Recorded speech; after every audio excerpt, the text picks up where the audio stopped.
Hind focus news में आपका स्वागत है। नजर डालते हैं आज की खबरों पर। यूक्रेन संकट पर लगातार दूसरे दिन पीएम मोदी ने बुलाई हाई लेवल मीटिंग। यूक्रेन संकट पर इससे पहले भी रविवार को पीएम मोदी ने उच्च स्तरीय बैठक करके हालात का जायजा लिया था।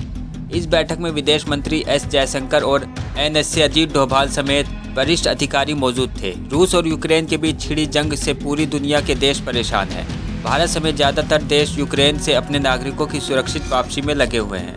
इस बीच यूक्रेन संकट पर लगातार दूसरे दिन प्रधानमंत्री नरेंद्र मोदी ने एक हाई लेवल मीटिंग बुलाई। इस बैठक में विदेश मंत्रालय के टॉप अधिकारी मौजूद रहे।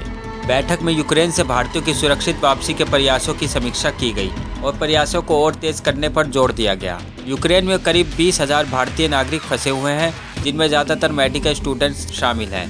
भारत के लिए अपने इन नागरिकों की सुरक्षा अहम है। यही वजह है कि सरकार यूक्रेन के पड़ोसी रोमानिया और पोलैंड जैसे देशों के रास्ते अपने लोगों को सुरक्षित निकाल रही है। लेकिन इस काम में यूक्रेन पर रूसी हमलों की वजह से मुश्किलें भी आ रही हैं। रूस की एटमी कमांड यूनिट की छुट्टियां रद्द। पुतिन ने 36 देशों की फ्लाइट्स पर लगाई रोक। यूक्रेन और रूस के बीच जंग का आज 5वां दिन है। कीव से धमाकों और गोलाबारी की कई घटनाएं सामने आई हैं। अमेरिका, ब्रिटेन सहित कई देश यूक्रेन की मदद के लिए आगे आए हैं। ये देश रूस के खिलाफ युद्ध में यूक्रेन को हथियार दे रहे हैं, लेकिन दुनिया के ऊपर परमाणु युद्ध का खतरा भी मंडरा रहा है। रूस के राष्ट्रपति व्लादिमीर पुतिन ने न्यूक्लियर फोर्स को अलर्ट कर दिया है और इसके जवाब में परमाणु निगरानी एजेंसी ने एक अहम बैठक करने का फैसला लिया।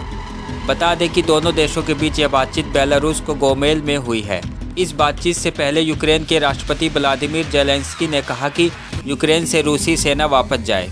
यूक्रेन का हर नागरिक एक योद्धा है, मुझे विश्वास है हमारी जीत होगी। बढ़ती महंगाई के बीच एक और झटका, अमूल दूध हुआ महंगा। लगातार बढ़ती महंगाई के बीच अमूल ने दूध की कीमत में 2 रुपये प्रति लीटर की बढ़ोतरी कर दी है। पिछले 2 सालों की बात करें तो अमूल ने हर साल 2 रुपये प्रति लीटर का इजाफा दूध की कीमतों में किया है। नई दरें 1 मार्च से लागू होंगी। अमूल का मालिकाना हक रखने वाली company Gujarat cooperative milk market federation की तरफ से बताया गया है कि 1 मार्च से पूरे देश में ये बढ़ोतरी लागू की गई है। इस बढ़ोतरी के बाद 1 मार्च यानी मंगलवार से अमूल गोल्ड का 500 मिलीलीटर वाला पैकेट 30 रुपये का, अमूल ताज़ा 24 रुपये का और अमूल शक्ति 27 रुपये का मिलेगा।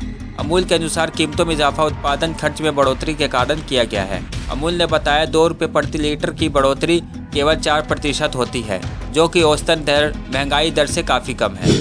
रशिया यूक्रेन वार, क्या है न्यूक्लियर डेटरेंस फोर्स? राष्ट्रपति पुतिन ने क्यों किया अलर्ट? क्या रूस करेगा परमाणु हमला? रूस, अमेरिका, फ्रांस, ब्रिटेन और उत्तर कोरिया के खिलाफ पहले परमाणु हथियार का इस्तेमाल नहीं करने की बात से भी इनकार करता रहा है। बता दें कि यूक्रेन के पास कोई परमाणु हथियार नहीं है। रूस के राष्ट्रपति व्लादिमीर पुतिन ने यूक्रेन पर हमले के चौथे दिन और पश्चिमी देशों के साथ जारी तनाव के बीच रूसी परमाणु प्रतिरोधी बलों को अलर्ट पर रहने का आदेश दिया था। उनके इस कदम की अमेरिका ने कड़ी आलोचना की है और इसे पूर्ण रूप से अस्वीकार्य बताया है।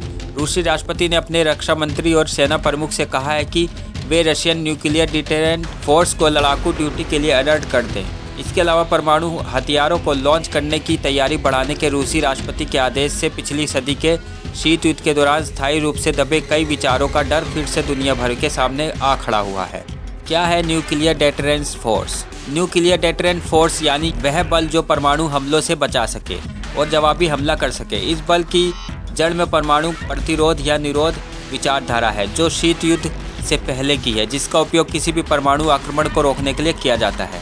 दूसरे विश्व युद्ध के बाद जब अमेरिका और सोवियत संघ के बीच तनाव बढ़ गया था, तब उसे शीत युद्ध का नाम दिया गया था।